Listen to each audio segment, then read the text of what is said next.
Au cœur de la société. Au cœur de la société est une émission préparée en synergie par les radios Inzamba, Agatekakawe, Radio RPA, Ijuya Wanyagihugu, ainsi que la radio-télévision Renaissance. Lors du deuxième sommet ordinaire des chefs d'État de l'EAC, tenu du 21 au 22 juillet à Arusha, en Tanzanie, les dirigeants des pays de la région ont exprimé un grand succès du protocole du marché commun, marqué par le développement du commerce, des capitaux et la création de l'emploi dans les pays membres de la communauté. Les pays membres profiteraient au même pied d'égalité des bienfaits de ce marché commun. Quels sont les préalables pour que les populations des pays membres puissent jouir de la libre circulation des biens et des personnes? Les réponses, c'est dans ce mini-magazine à la présentation Bella Mugisha. Bienvenue.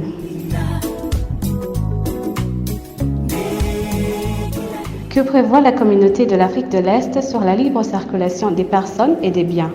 La réponse avec Émile Niwasumba de la radio publique africaine. La libre circulation des personnes et des biens permet d'accélérer la croissance économique et le développement des États membres de l'EAC. La croissance et le développement qui constituent l'un des objectifs spécifiques du marché commun en vigueur depuis 2010. Cette libre circulation des personnes s'accompagne entre autres de la libre circulation de la main-d'œuvre, du droit d'établissement, du droit de résidence et de la non-discrimination des ressortissants des autres États membres en raison de leur nationalité et l'égalité de traitement des ressortissants des autres États membres. Le marché commun inclut aussi la libre circulation des marchandises, la libre circulation des services et des capitaux. Ces derniers sont facilités par l'union douanière qui est en vigueur depuis 2005, mais qui est devenue pleinement opérationnelle depuis janvier 2010. L'union douanière permet la libre-échange, c'est-à-dire l'imposition zéro sur les biens et les services entre les pays de l'East African Community et ces pays de l'EAC, imposent un tarif extérieur commun pour les importations en provenance des autres pays non membres de la communauté. Pour se conformer à l'union douanière, les États membres de la communauté est-africaine se sont engagés à supprimer toutes les barrières non tarifaires existantes à l'importation sur leur territoire de marchandises en provenance de l'autre État membre et de ne pas en créer d'autres par la suite. Certains Burundais qui font le commerce transfrontalier ne sont pas satisfaits de la libre circulation des biens et des personnes.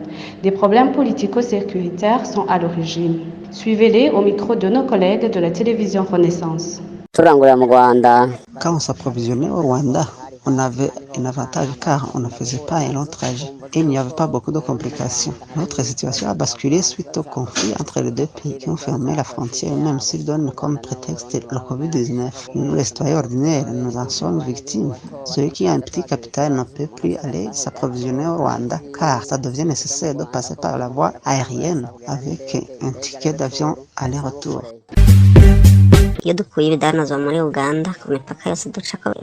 Si nous importons des marchandises de l'Ouganda, à tous les postes de frontières que nous traversons, nous sommes arrêtés et continuons le voyage après avoir payé tous les taxes comme d'habitude avant de mettre les visas dans nos documents de voyage. Je ne comprends pas. Comment est-ce qu'ils disent qu'il y a la libre circulation des biens et des personnes dans les pays de l'EAC alors qu'ils nous exigent tout ça? Par exemple, dans les pays de l'Union européenne, si tu vas dans un des pays membres, tu es libre de circuler dans tous les autres pays comme si tu quittais une province alors dans une autre. Nous pensions que même chez nous, ça serait ainsi. Importerons et exporterons des marchandises des pays membres de l'EAC comme si nous étions dans un seul pays, ce qui n'est pas le cas.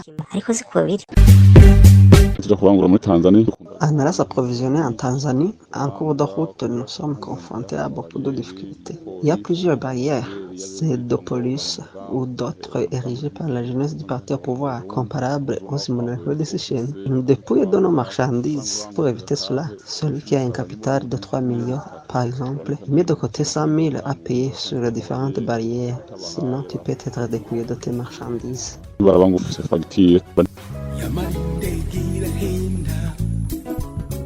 La situation de l'insécurité qui prévaut dans la communauté des pays de l'Afrique de l'Est et le problème des infrastructures ne sont pas favorables à la viabilité des marchés communs.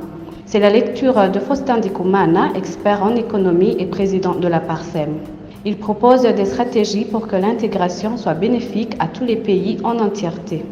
D'abord, il faut qu'il y ait la sécurité dans les pays membres. les crises politiques. Il faut parvenir à endiguer les crises politiques dans les pays membres. Et aussi les relations, les tensions diplomatiques entre les pays membres.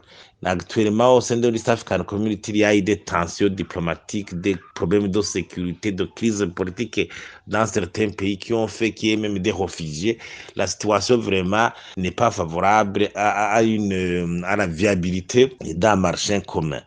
Deuxièmement, ce sont les infrastructures. Le marché commun, le mode de services doivent être soutenus par une qualité des infrastructures, les routes, les chemins de fer, et des barrages hydroélectriques. Donc, il faut qu'il y ait des infrastructures de qualité. Mais ça exige beaucoup de moyens qui devraient même provenir de l'étranger, des bailleurs de fonds qui n'ont pas pu honorer l'engagement au niveau de la disponibilisation des fonds pour la construction des infrastructures de qualité. Il y a vraiment un retard dans la construction d'infrastructures de qualité qui devaient soutenir le marché commun.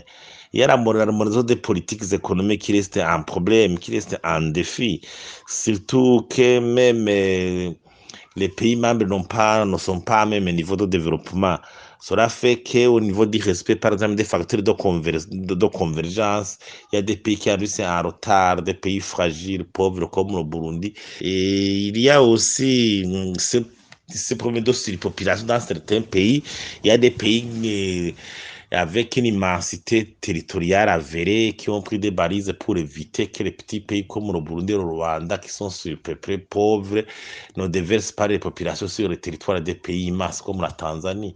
Il y a eu des balises qui ont été prises limitant le mouvement des personnes et au niveau de ces pays, sans oublier ces crises de réfugiés qui sont toujours là, qui au lieu de favoriser ce mouvement, il y a toujours des craintes suite à cette tension politique qui fait qu'il y ait des populations qui sont déplacées. Vous venez d'entendre que pour que les citoyens des pays membres de l'UEAC puissent bénéficier de la libre circulation des biens et des personnes, il faut arrêter de faire une intégration à 2 vitesses. C'est par ici que se termine le mini-magazine. Merci de nous avoir suivis. Bella Mugisha était à la présentation. Au revoir. C'était l'émission Au cœur de la société.